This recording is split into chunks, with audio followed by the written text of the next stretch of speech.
Anda menyaksikan Buletin Anyus Pagi bersama saya Reni Arumsari. Dan saya Sabrina Sila, senang sekali bisa menyapa pemirsa kembali pada pagi hari ini. Tentunya dengan informasi menarik yang sayang untuk pemirsa lewatkan. Nah, salah satunya soal penerapan makan bergizi gratis. Betul sekali, selengkapnya di Buletin Anyus Pagi.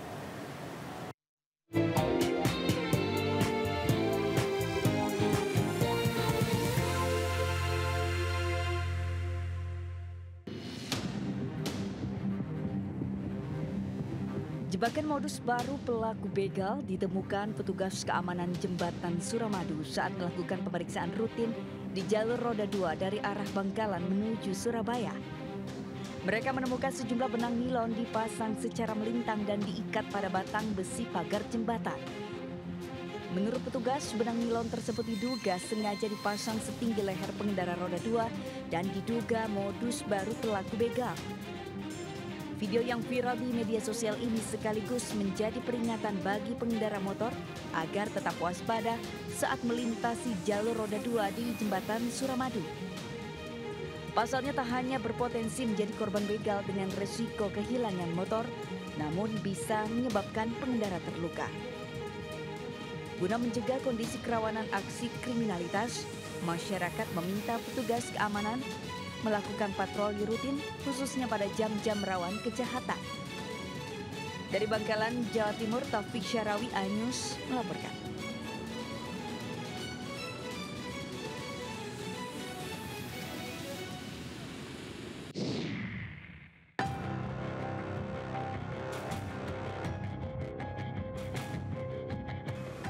Sebuah hotel bintang 4 di Jalan Dr. Wahidin, Semarang, Jawa Tengah disita Barreskrim Polri.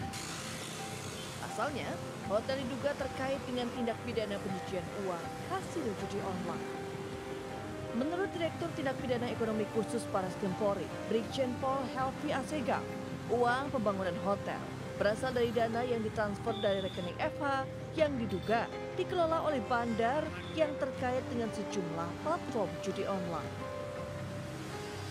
Untuk modus operandi yang dilakukan yaitu dengan cara menampung semua uang hasil perjudian online pada rekening-rekening nomini yang mereka buat, selanjutnya ditempatkan dan ditransfer serta dilakukan penarikan secara tunai dan ditempatkan ke rekening-rekening nomini lainnya sebagai upaya layering atau pengelabauan untuk menyembunyikan asal-usul daripada uang tersebut.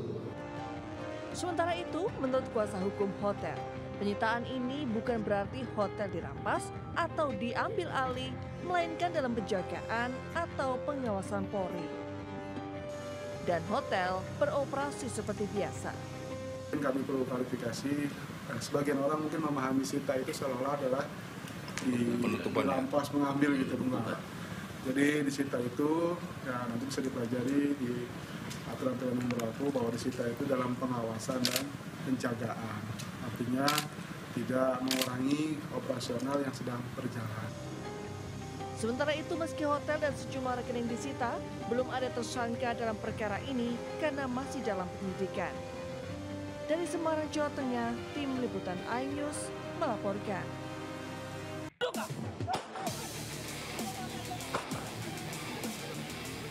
Kasus penembakan bos rental mobil hingga tewas di res area kilometer 45 Tol Merak Tangerang, Banten memasuki babak baru.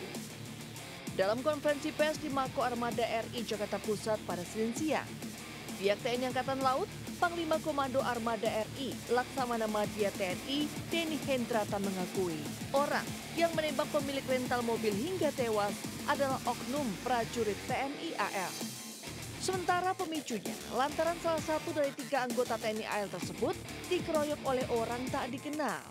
Yang mana orang tak dikenal itu adalah korban dan keluarganya.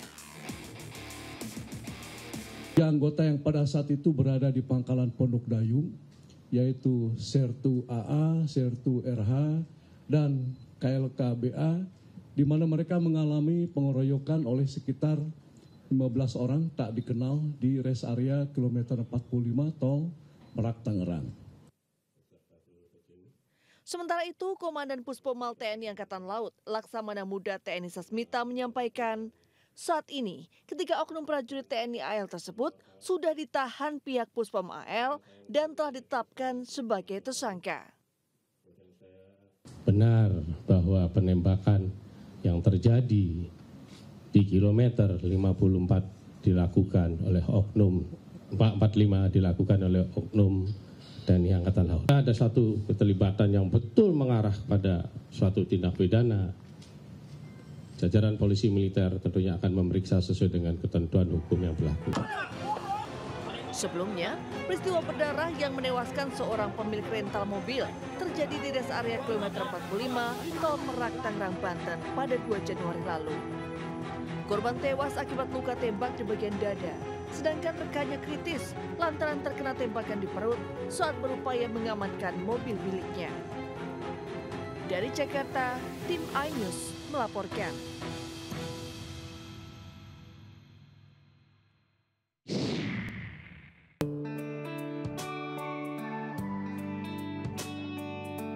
Hari pertama program makan bergizi gratis untuk pelajar telah diterapkan secara serentak sejak Senin 6 Januari 2025 kemarin. Di SD 06 dan 070 Gebang, 1079 siswa terlihat antusias menyambut program makan bergizi gratis ini. Menu yang disiapkan kali ini mencakup nasi dengan ikan dori, telur campur wortel sebagai sumber protein nabati, tumis toge sebagai sayuran dan buah segar. Pada kesempatan ini, Wakil Staf Kepresidenan M. Kodari yang didampingi oleh juri bicara Kantor Komunikasi Kepresidenan, Hariko Wibawa Satria, turut meninjau pelaksanaan program makan bergizi gratis ini. Ini adalah suatu titik di mana sebelumnya sudah ada percobaan-percobaan ya, simulasi-simulasi ya, Pak ya. Di sini udah mulai. Ya, ini dari Ibu Kepala Sekolah, ini Bapak Kepala Sekolah ya. Ini Pak dari Wali Kota ya.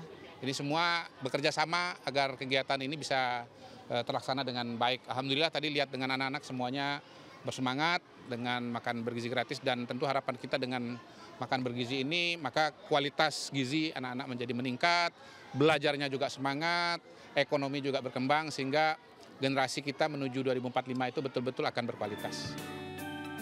Selain di Pulau Gebang, antusias makan gratis juga terlihat di SDN 15 Lipi, Jakarta Barat. Di sini sebanyak 380 paket makanan bergizi gratis dibagikan untuk seluruh siswa mulai dari kelas 1 hingga kelas 6 SD. Untuk mempermudah pengawasan, proses pembagian makan bergizi gratis ini dibagi menjadi 2 sesi, di mana kelas 1 hingga kelas 3 dibagikan pada pagi hari, sementara untuk kelas 4 hingga kelas 6 dibagikan pada pukul 9. Menu makan bergizi di SD ini cukup bervariatif, mulai dari ayam, tahu, sayur kacang panjang, dan jeruk sebagai buah. Dari Jakarta, tim liputan melaporkan.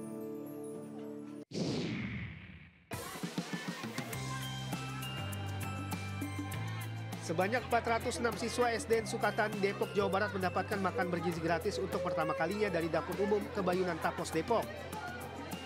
Siswa tampak antusias karena tak perlu membeli jajanan sehingga uang bekal sekolah bisa ditabung.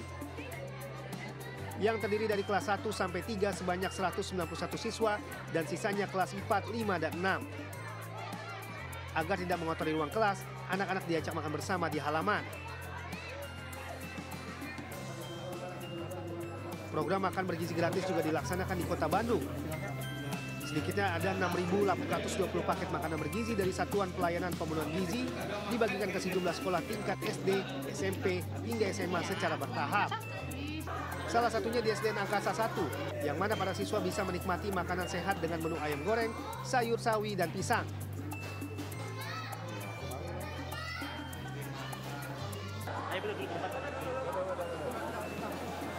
Di Sidoarjo, Jawa Timur, pembagian makan bergizi gratis untuk siswa sekolah tidak hanya menyasar sekolah TK atau SD, namun juga menyasar siswa SMA. Berbeda dengan anak SD, sejumlah siswa SMA mengaku porsi menu makanannya kurang banyak, terutama nasi, lauk, dan sayur.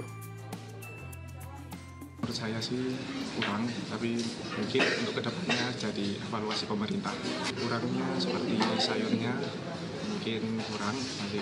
Nasinya kurang nasi. Selain itu kayak 4 sehat 5 sempurna ada semua. Sayurnya tadi tidak ada, cuma buah. Sejumlah siswa SMA yang menerima makanan siang bergizi gratis ini berharap ada evaluasi dari pemerintah terkait menu makanan yang diberikan, khususnya kepada siswa SMA. Tim Liputan melaporkan.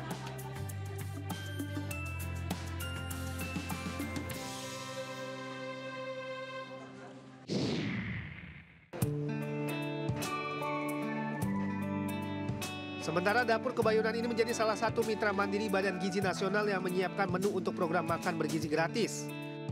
Aneka lauk pauk, sayur mayur, dan standar gizi yang baik disiapkan semuanya di dapur seluas 2.500 meter ini. Layaknya dapur pada umumnya, kebersihan juga menjadi paling utama agar makanan bergizi gratis yang nantinya dibagikan tetap terjaga kualitasnya. Untuk memproduksi 16.000 lebih makanan bergizi gratis setiap hari yang dibagikan ke 39 sekolah, ibu hamil, ibu menyusui dan balita, dapur ini mempekerjakan sekitar 250 orang. Sedangkan untuk menghindari terjadinya alergi makanan, sebelumnya SPI dan ahli gizi telah melakukan mitigasi ke sekolah-sekolah sehingga bisa mendapatkan informasi bila ada anak yang alergi dengan makanan tertentu. Tim Liputan melaporkan.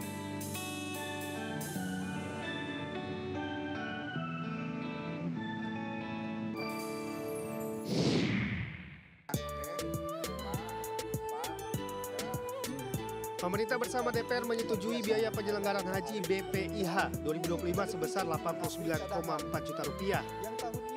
Dari total BPIH tersebut, jemaah diharuskan membayar sebesar 55,4 juta rupiah, sementara sisanya disubsidi pemerintah.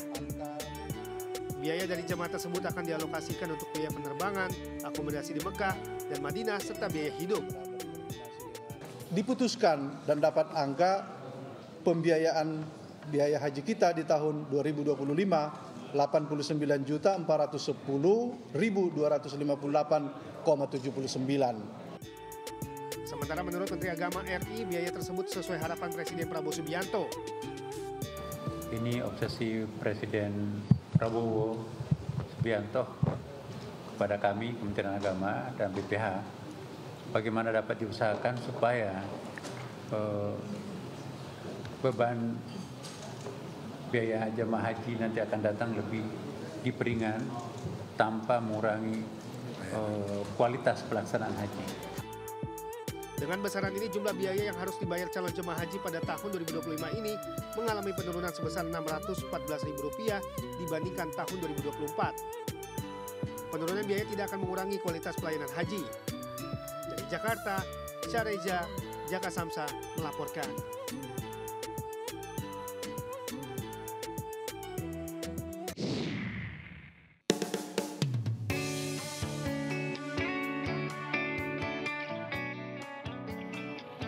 Kalau bicara tentang makanan pedas, warung ayam bakar Doer di Jalan Seibingai, Pasar 3, Tadah Seribu, Kabupaten Langkat pasti nggak boleh ketinggalan. Warung ini gak cuma soal makan enak, tapi juga pengalaman. Sambalnya yang pedas gila, bikin banyak orang balik lagi dan lagi. Pemiliknya, Gani, awalnya hanya ingin menciptakan makanan yang bisa bikin orang penasaran. Tapi siapa sangka, ide sederhana ini meledak jadi tren kuliner. Ini makanya yang paling kita tonton itu salah satu menunya itu paling bestseller itu ayam bakarnya. Ayam bakar metotok Mas Gani dengan yang rasa doernya itu. Cuma di sini pengunjung bisa menikmati ayam bakar utuh yang diolesi bumbu pedas khas, lengkap dengan nasi dan minuman untuk 4 orang hanya dengan Rp50.000. Karena enak rasanya, enak masakannya, kami padahal sambalnya. Dan jangan lupa ada menu lain seperti ikan nila bakar dan ikan bilis asam manis yang gak kalah mantap. Gak cuma bikin perut kenyang, warung Doer juga sukses memberikan kontribusi ekonomi.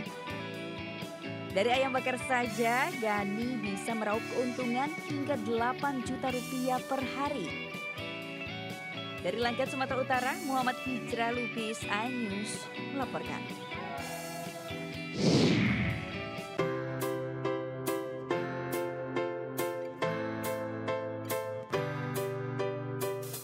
Berkunjung ke suatu daerah belum lengkap jika belum menikmati kuliner khasnya.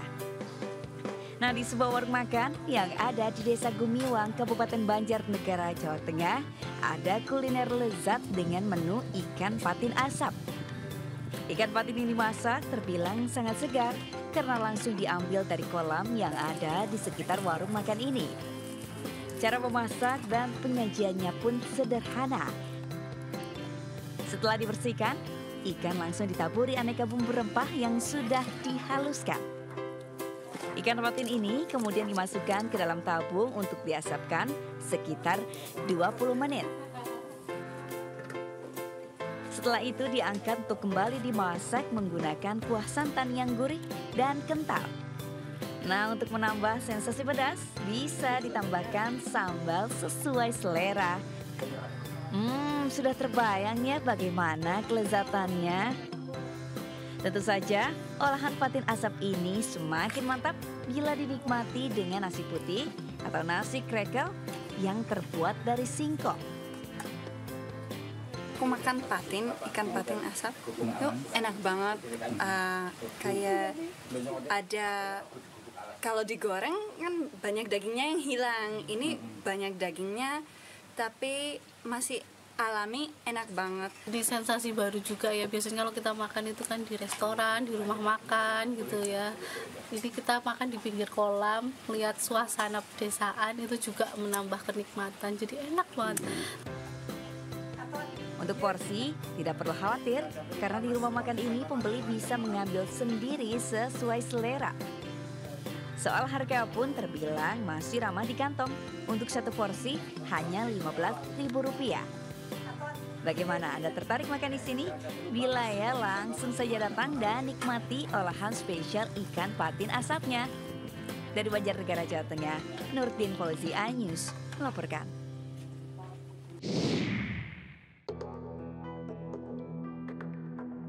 Terjawab sudah nasib Sintayong sebagai pelatih timnas Indonesia berhenti di awal tahun ini.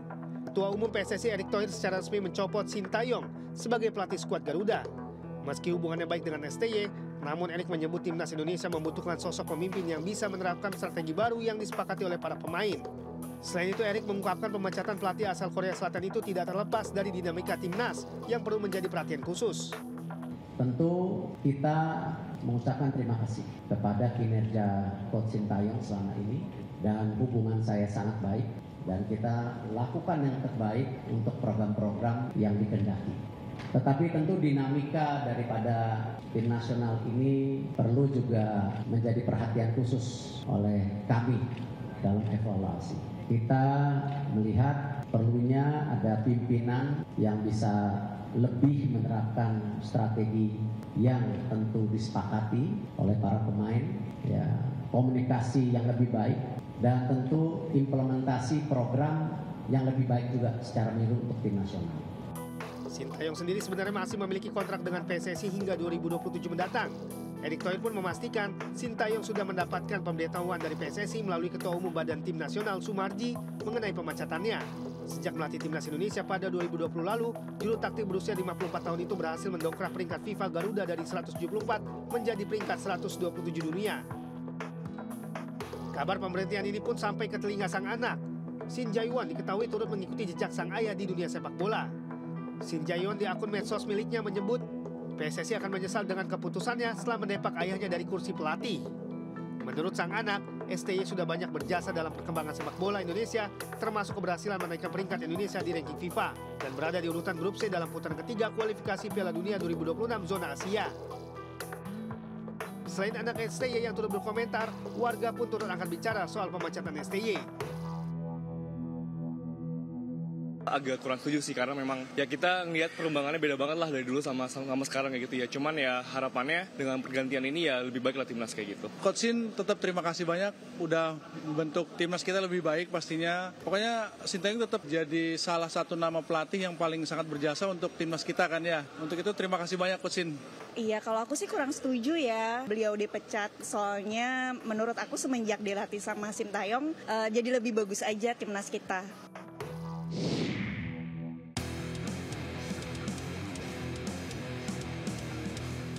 PSSI secara resmi umumkan pemberhentian kursi pelatih Sintayong dari timnas Garuda. Konferensi pers ini dipimpin langsung oleh Ketua Umum PSSI Erick Thohir beserta jajarannya. Untuk mengisi kekosongan kursi pelatih timnas Indonesia tentu harus segera diisi. Dikabarkan PSSI akan merilis pelatih baru timnas Indonesia pada hari Minggu tanggal 12 Januari 2025. Pelatih-pelatih yang diinterview memang ada 3 nama waktu itu.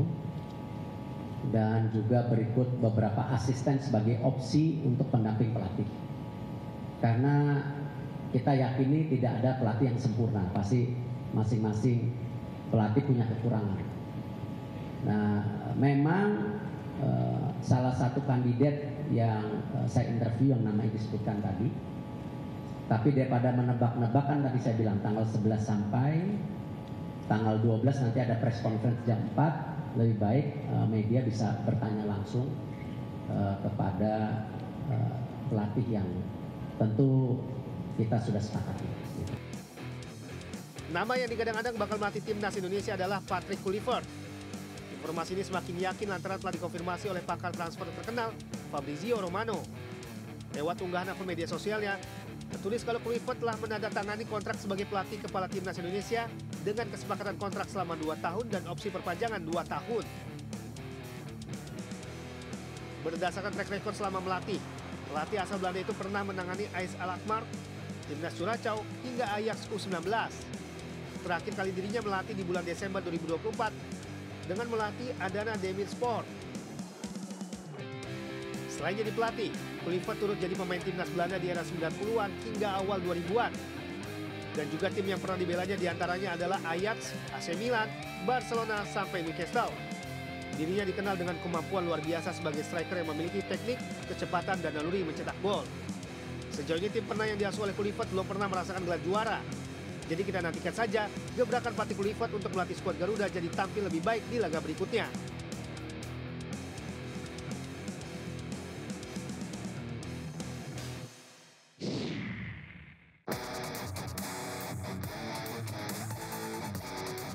Selain itu, sejumlah pemain timnas Indonesia menyampaikan ucapan terima kasih kepada mantan pelatih Sintayong di akun media sosial pribadinya. Di antaranya ada Jay Idzes, Marcelino Ferdinand, Nathan Choi, dan Ferrari Muhammad. Mereka saling mengucapkan terima kasih atas kenangan selama melatih bersama timnas Indonesia.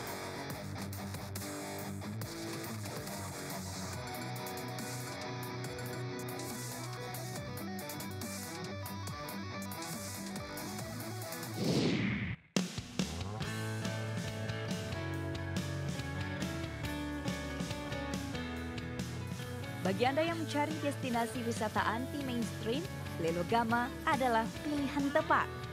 Terletak di Kecamatan Ampoang Selatan, Kabupaten Kupang, NTT, Lelogama menyuguhkan keindahan alam air terjun batu alam bersusun yang mencapai ketinggian 20 meter. Formasi batu-batu besar yang tertata rapi secara alami dengan desiran air yang mengalir melalui celah-celah batu menjadi daya tarik utama kawasan ini. Warga sekitar menyebut struktur susunan batu alam ini sudah ada sejak dulu, namun baru diketahui beberapa tahun terakhir. Warga yang sering bermain di lokasi ini menyebut aliran air deras pada bulan Desember hingga bulan Mei setiap tahunnya. Lokasinya cukup mudah dijangkau. Dari kota Kupang, hanya perlu menempuh perjalanan 2 jam dengan jarak sekitar 100 km untuk sampai di Lelogama. Dan untuk bisa menikmati air terjun batu basusun ini, pengunjung cukup membayar tiket masuk Rp5.000. Dari Timur Tengah Utara NTT, Sefnat Anyus melaporkan.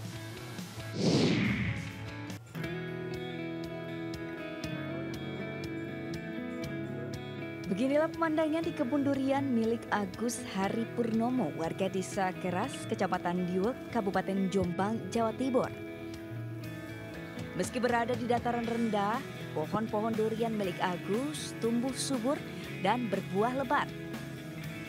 Menurut Agus, durian sebenarnya adalah tanaman yang habitat alaminya justru di dataran rendah. Setelah 5 tahun menanam, kini kebun durian miliknya menghasilkan buah-buah durian berkualitas tinggi. Agus menanam 3 jenis durian premium di kebunnya, yaitu musangking, duri hitam, dan bawor. Durian musangking dan duri hitam berasal dari Malaysia, sementara durian bawor merupakan varietas unggulan dari Banyumas, Jawa Tengah. Harganya pun fantastis. Durian musangking dan duri hitam bisa mencapai Rp400 hingga Rp500.000 per kilogram. Sedangkan durian bawor dihargai sekitar Rp200.000 per buah. Inspirasi Agus menanam durian muncul dari rasa kecewanya terhadap durian yang seringkali tidak sesuai harapan saat dibeli dari pedagang. Ia kemudian mencari informasi tentang bibit durian favoritnya dan belajar menanam dari para ahli. Dalam 2 tahun terakhir, puluhan pohon duriannya rata-rata menghasilkan 8 buah per pohon setiap musim. Untuk perawatannya ada bedanya? Perawatannya lebih mudah di atas. Karena di bawah ini kalau pas musim kemarau terik sekali, perlu harus ada air yang berkecukupan. Jadi cara mensiasatinya? Mensiasatinya ya harus pakai sprinkle atau pakai tandon air. Karena durian ini tidak boleh terlalu banyak air, juga tidak boleh kurang air. Jadi tidak boleh istilahnya air yang kecembung gitu, tidak boleh, jadi harus ada cukup lah. Keberhasilan Agus membuktikan bahwa menanam durian di dataran rendah bukan hal yang mustahil, bahkan bisa menjadi peluang ekonomi. Dari Jombang, Jawa Timur, Muhtar Bagus, iNews melaporkan.